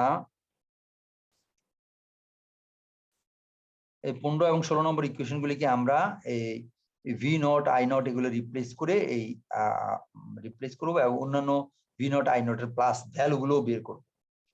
তো সেটার জন্য দেখো কোথায় আসছি, সেটার জন্য আসছি এই দেখো, আমরা বলছি using the terminal condition Z equal two 0 অথবা Z equal to L, it is possible to calculate the values of v plus not v not plus v not minus।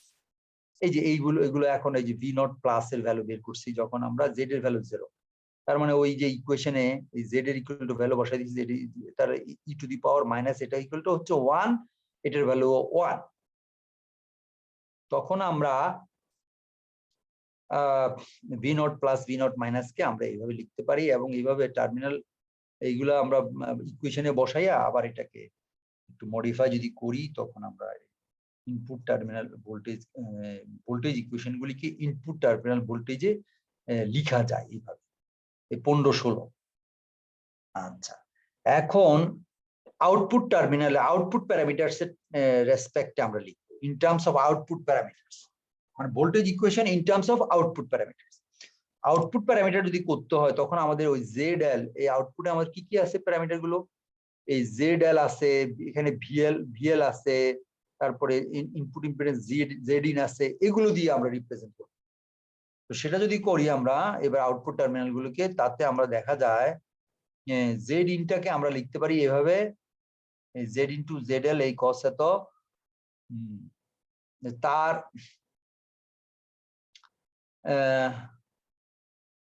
এই ইকুয়েশনের ভ্যালু গুলো যদি বসাই জেড ভিএস জি এর, তখন এটাকে কস hyperbolic অথবা সাইন হাইপারবোলিক দিয়ে লেখা যায়। এটা আমি লিখছি, লিখে দেখাইছি, কস হাইপারবোলিক সাইন হাইপারবোলিক দিয়ে এই জেড এর ইম্পিডেন্সটা বের করে দেখানো যায়।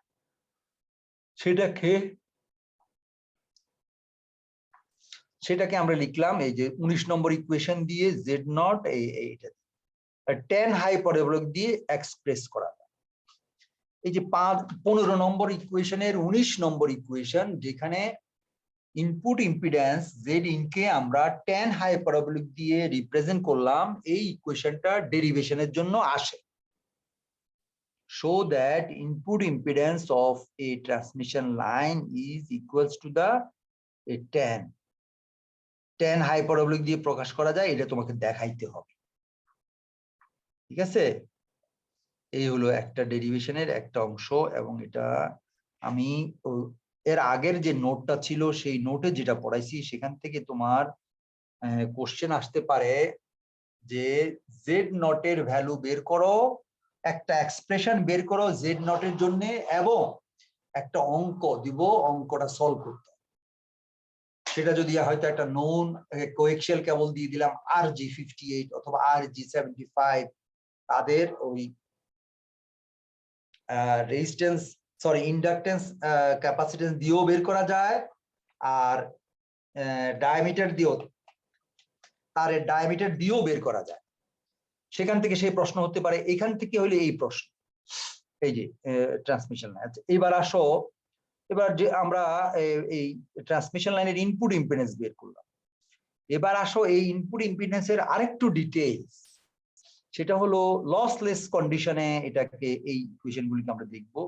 লসলেস কন্ডিশনে দেখার অর্থ হচ্ছে যে লসলেস কন্ডিশন আর হাই ফ্রিকোয়েন্সি কন্ডিশন একই, ফলে লসলেস কন্ডিশনে এদের কি চেঞ্জ হয় সেটা দেখব।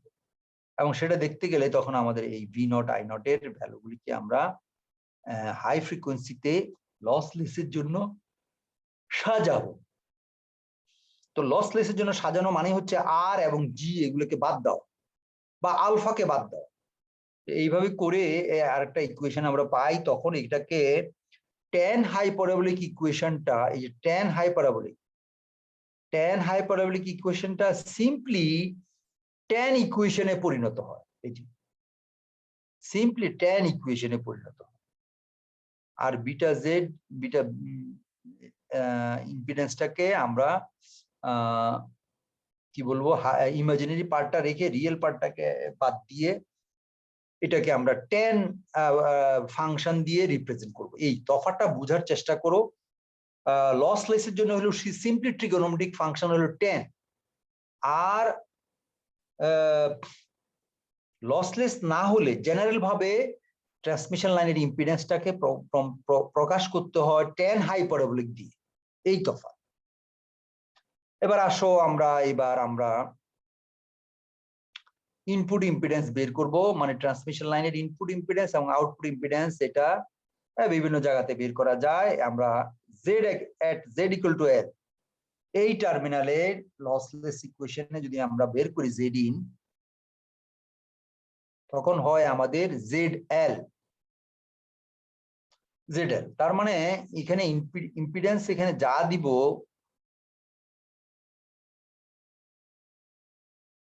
এখানে ইম্পিডেন্স যা দিব zl, সেটাই আমার ওই ইয়েতে ট্রান্সমিশন লাইনে সেটাকে আমাদের দিতে হবে। সেই জন্য এই যে দেখো ইনপুট ইম্পিডেন্স সমান, এটা আবার বোধহয় খুললে ভালো হইতো।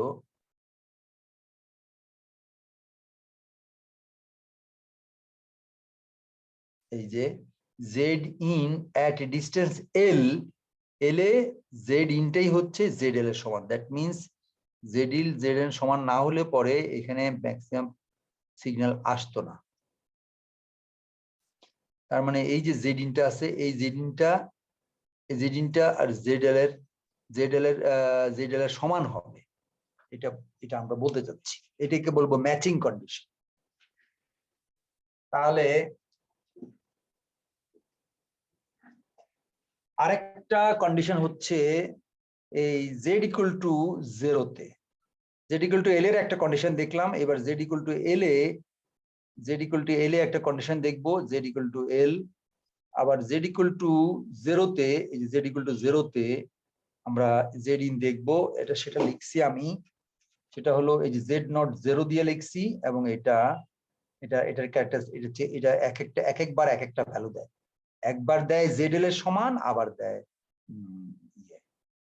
তো সেটা এই যে 25 ইকুয়েশনটা, এটা হলো Z equal to Z not a impedance of a transmission line, input impedance of a transmission line. এইটাও কিন্তু মাঝে মাঝে পরীক্ষায় আসে। এইখানে খেয়াল করো, এই 25 ইকুয়েশনে জেড ইন নট ভ্যারি করে সাধারণত জেড এল এর সঙ্গে এবং এল এর সঙ্গে।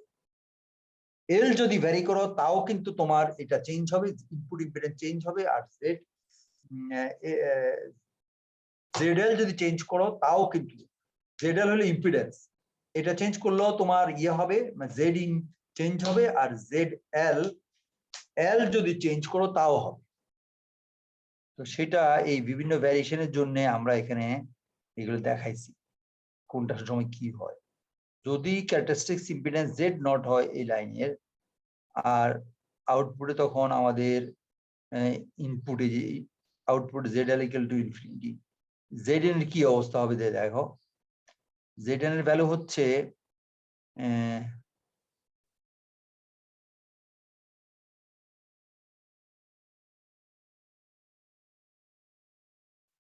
তাহলে কি হলো,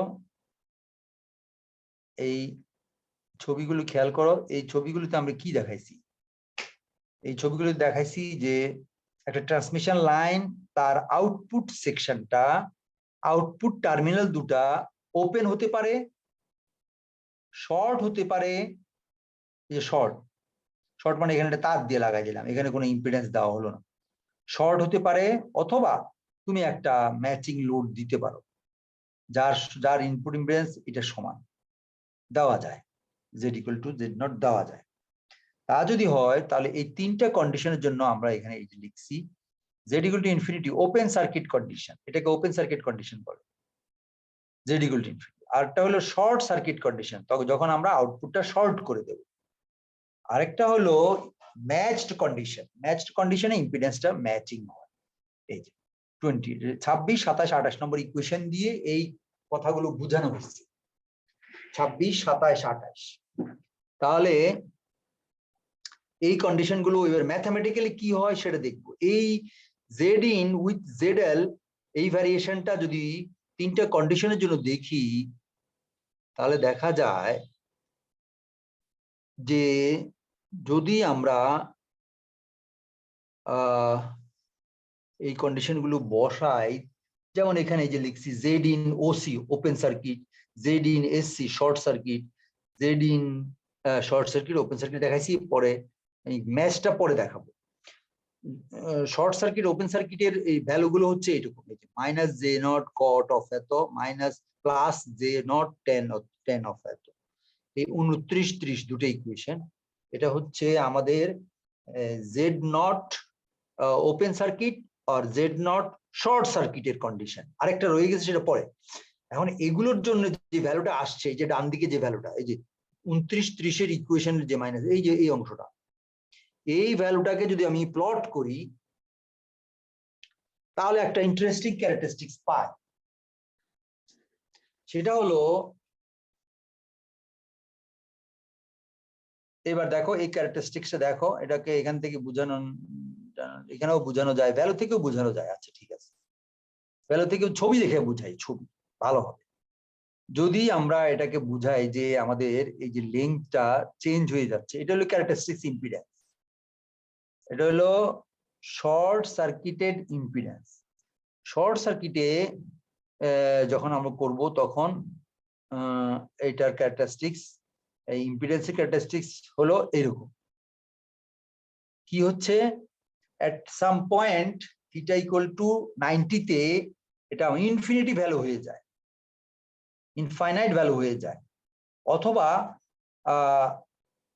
মাইনাস ইনফিনিটিতে চলে যেতে পারে, মাইনাস ইনফিনিটিতে চলে যেতে পারে। কিন্তু এখানে দেখার বিষয় হলো, যেহেতু এই ওয়াই অ্যাক্সিস হলো ইম্পিডেন্স, খেয়াল করতেছো তোমরা, ওয়াই অ্যাক্সিস হচ্ছে ইম্পিডেন্স, জিরো থেকে উপরে মানে হচ্ছে এই অংশটা হচ্ছে পজিটিভ আর এই অংশটা হচ্ছে নেগেটিভ। তো যখন আমাদের এই ওপেন সার্কিটটা ভ্যারিয়েশন অফ এল, যখন এই এলটা আমাদের পাইয়ের নিচে 90, পাই না তো, পাই/2, সরি, পাই/2 নিচে, তখন একরকম বিহেভিয়ার। আবার যখন পাই/2 থেকে পাইয়ের উপরে অথবা পাইয়ের ম্যাক্সিমাম পাই সমান মানে 180 এর মধ্যে থাকে, পাইয়ের মধ্যে থাকে, তখন একরকম ভ্যালু হয়। কেন, কিরকম ভাবে বুঝাই সেটা বলো। দেখো এখানে, দেখো এইখানে হলো পজিটিভ ভ্যালু, পজিটিভ মানে হলো ইন্ডাকটিভ ভ্যালু, ইন্ডাকটিভ ভ্যালু। তাহলে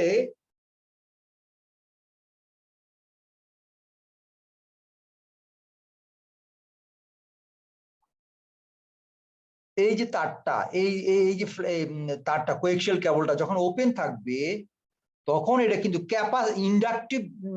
ইন্ডাকটিভ বিহেভিয়ার সে আমাদের দিবে। তখন যদি তুমি এটাকে যে কোনো একটা টার্মিনাল এইভাবে যদি তুমি সার্কিটে লাগাই রাখো, মাইক্রোওয়েভ সার্কিট, তখন সেটা কিন্তু একটা ইন্ডাকটিভ সার্কিট এলিমেন্ট হিসেবে সার্কিটে লাগানো আছে ধরে নিতে হবে। ওটা কিন্তু সার্কিটে ওপেন আছে তা না। আবার অন দি আদার হ্যান্ড, ওই একই সেকশন যখন তুমি শর্ট করবা, একই সেকশন যখন তুমি ইয়েটা বাড়ায় দাও, ফেজ অ্যাঙ্গেলটা যদি বাড়ায় দাও 90-র উপরে চলে যায়, তখন কিন্তু সেটা আরেকটা ইম্পিডেন্স, সেটা হলো আরেকটা ইম্পিডেন্স, সেটা আরেকটা রিঅ্যাক্ট্যান্স, হ্যাঁ আরেকটা রিঅ্যাক্ট্যান্স, সেটা হচ্ছে ক্যাপাসিটিভ রিঅ্যাক্ট্যান্স আকারে দেখা দিবে। এবং সেটা হলো এই দেখো, ক্যাপাসিটিভ রিঅ্যাক্ট্যান্সটা হচ্ছে এইরকম ভাবে আসে, সেটা হলো নেগেটিভ পার্ট। একটা ইন্ডাকটিভ পার্ট হলো পজিটিভ অংশটা, আর একটা নেগেটিভ পার্টটা হচ্ছে ক্যাপাসিটিভ পার্ট। ফলে তারগুলিকে তুমি যদি ক্যাপাসিটিভ তার যদি তুমি ঠিক মতো চুজ না করো, তাহলে কিন্তু এটা কখনো একটা সেকশন ক্যাপাসিটিভ এফেক্টও দেখা দিতে পারে, ইন্ডাকটিভ এফেক্টও দেখা দিতে পারে। এই দুইটা তারের কন্ডিশন থেকে আমরা বুঝতে পারি, এটাকে যদি তুমি ইন্ডাকটিভ তার হিসেবে ব্যবহার করতে চাও তাহলে এক ধরনের ক্যালকুলেশন, যদি ক্যাপাসিটিভ হিসাবে ব্যবহার করতে চাও তাহলে আরেক ধরনের ক্যালকুলেশন।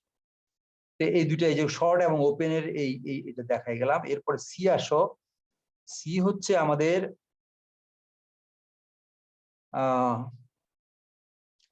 সি হচ্ছে এটা হলো B, variation of Z naught with respect to L. L এর সাথেও কিন্তু এটা কখনো ক্যাপাসিটিভ কখনো ইন্ডাকটিভ হয়, এল ভ্যারি করলেও। এই যে এটা এল ভ্যারি করে আমি দেখাইলাম টেবিলে, কখনো ক্যাপাসিটিভ রিঅ্যাকট্যান্স কখনো ইন্ডাকটিভ রিঅ্যাকট্যান্স সে শো করে। অতএব একেবারে তারটা যখন ডিজাইন করবা সার্কিটে তখন যেন কোনো খোলা তার এইভাবে লাগানো না থাকে, তখন কিন্তু দেখবে যে সার্কিটে ইন্ডাকট্যান্স বেড়ে গেছে, ক্যাপাসিটেন্সও বাড়া বা কমা হতে পারে। তো এই জন্য এই ট্রান্সমিশন লাইনগুলোর এই তিনটা অবস্থা খুবই জরুরি। মানে সার্কিটে লাগাইতে গেলে তুমি ক্যাপাসিটর লাগাচ্ছ না ইন্ডাক্টর লাগাচ্ছ সেটা কিন্তু খেয়াল করতে হবে। অতএব এইটা ভুললে চলবে না। তবে এটা একটা ইম্পর্টেন্ট জিনিস, এটাও পরীক্ষায় আসে এই আর কি। যদিও এটা বেশ ক্যালকুলেশন, এর মধ্যে বিভ্রুটি ক্যালকুলেশন আছে, এগুলোকে একটু যদি মাথায় ঢুকাইতে পারো তাহলে হয়তো এটা আনসার দিতে পারবা। ভাইভাতে কিন্তু আসেই, ভাইভাতে আসেই।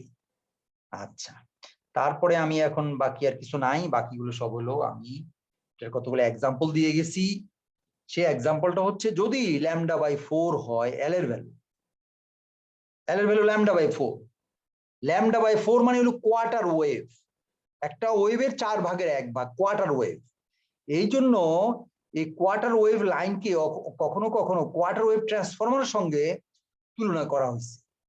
সে এটার কতগুলো কারণ আছে। যে কোয়ার্টার ওয়েভ ট্রান্সফরমারের অর্থ এটা হচ্ছে যখন আমাদের এল, লেংথ অফ এল, যখন সে length of L equal to λ/4, λ/4 যদি হয় তাহলে ওরা যে ইয়েটা হবে এল ইকুয়াল টু λ/4 যদি হয় তখন যে ক্যারেক্টারিস্টিক্সটা পাওয়া যাবে ট্রান্সমিশন লাইনের সেটা হলো quarter wave transformer. Quarter wave transformer মানে কিভাবে কি কাজ করে দেখো, এটা একটু অন্যরকম, একটু বেজাল্লা বলতে এরকম বুঝাচ্ছি আমি, দেখো ছবি দিয়ে বুঝাইছি। এই যে ট্রান্সমিশন লাইনটা আছে এটা হলো আমাদের অরিজিনালটা, এটা লেংথ যদি λ/4 হয়, কোয়ার্টার ওয়েভ হয়, আর এখানে যদি একটা লোড থাকে ZL, তখন এটা কিন্তু আসলে ইনফ্যাক্ট এই অংশটা আমার এইটুকু দিয়ে রিপ্রেজেন্ট করলেই হয়। Z1 একটা মাইক্রো ট্রান্সমিশন লাইন, তার সঙ্গে একটা লোড লাগাইলা। কিন্তু এই যে ট্রান্সমিশন লাইন লাগাইলা, এটা আরেকটা ট্রান্সমিশন লাইন, আরেকটা ট্রান্সমিশন লাইন Z0 এর সঙ্গে যদি তুমি লাগাইতে চাও, তখন একটা সুবিধা হলো যে এখানে এখানে ডাইরেক্টলি যদি লাগাও, এই ট্রান্সমিশন লাইনটা হচ্ছে এটা, আর এইটা হচ্ছে নতুন, Z1টা হচ্ছে নতুন।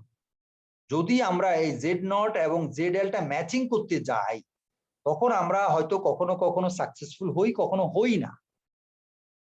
কিন্তু যদি এরকম মাঝখানে একটা বাফার ট্রান্সমিশন লাইন ইউজ করি, যেটার ক্যারেক্টারিস্টিক্স ইম্পিডেন্স Z1, তখন কিন্তু এই Z0 এবং ZL ম্যাচ করানো খুব সোজা।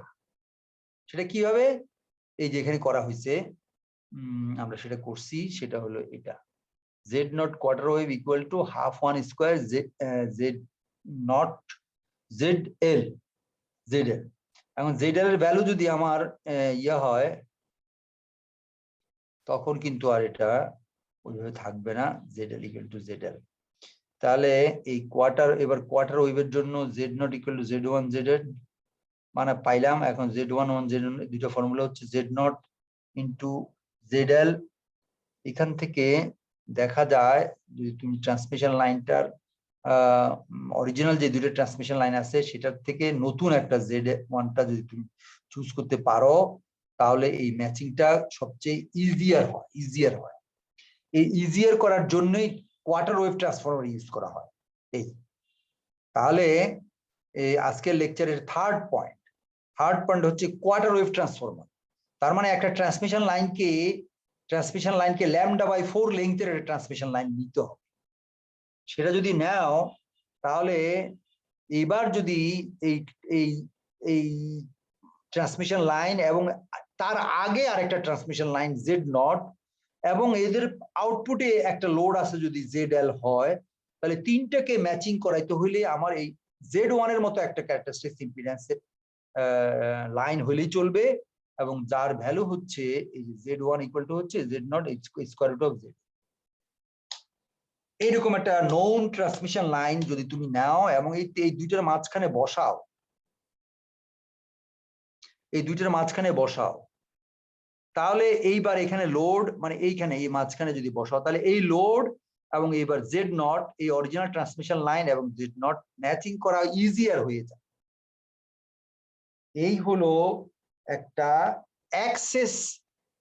অ্যাক্সেস লেংথের লাইন এখানে লাগাইতে হবে। এই λ/4 লেংথের একটা লাইন যদি তুমি লাগাও তাহলে এই ম্যাচিংটা খুব সহজ হয়ে যায়।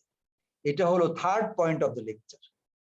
তাহলে এই লেকচারের যেখানে বাকিটা হলো এগুলো অঙ্ক আছে, এই লেকচারের প্রথম মানে থার্ড পয়েন্টটা হচ্ছে একটা এক্সট্রা ট্রান্সমিশন লাইন সেকশন নিতে হবে যার লেংথ হচ্ছে λ/4, সেটা লোড এবং নোন ট্রান্সমিশন লাইনের মাঝখানে বসাইতে হবে।